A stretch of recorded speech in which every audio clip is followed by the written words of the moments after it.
Okay, here we go. Fourth cycle update. So I knew there was something wrong this cycle with the amount of bedding left on the changeover with the adults.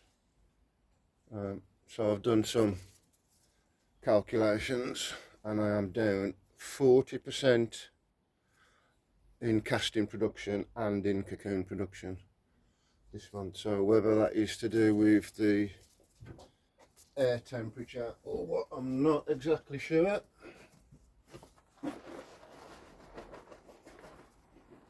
Not exactly sure. So this cycle I've got a lot more bedding that's got to go into the nursery.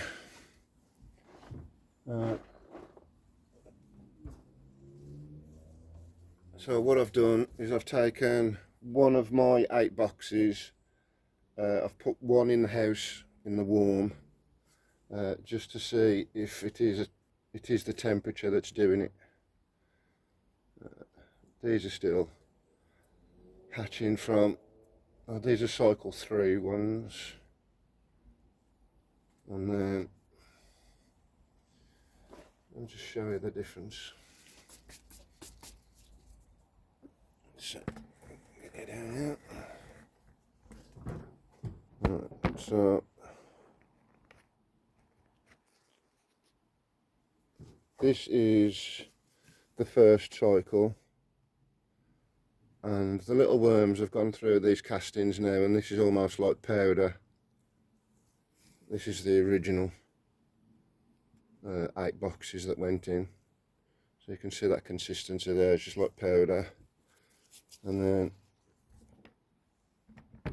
the next cycle went into there, and again that's gone a lot finer now because the worms have gone through that and churned that over. So you can still see there's loads of cocoons left to hatch, but the babies have hatched. They do love to travel, these worms. They do little laps.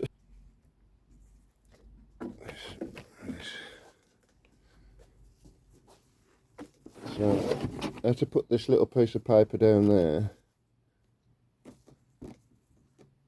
to catch all these worms that were coming over this top here.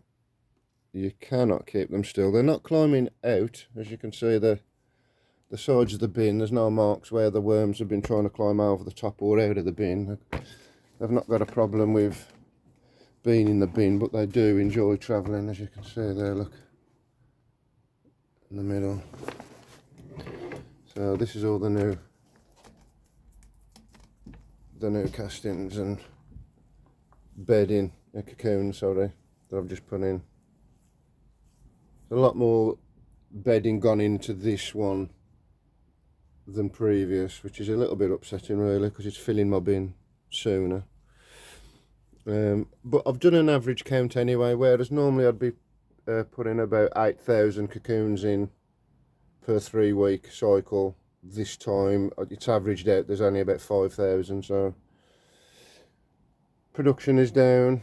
So it's got to be temperature related. So like I say, I've put one box into the house, and at the end of this 3-week cycle I'll do an average cocoon count on the ones in the shed and the one in the house, and if the one in the house is back to the original quantity of cocoons being produced, then I'll look at getting some heating installed in the underneath the worm boxes. But at the minute I just don't know, got to play it by ear. Like I say, I'm learning myself, so I'm guessing the temperature has got a lot to do with it, because there's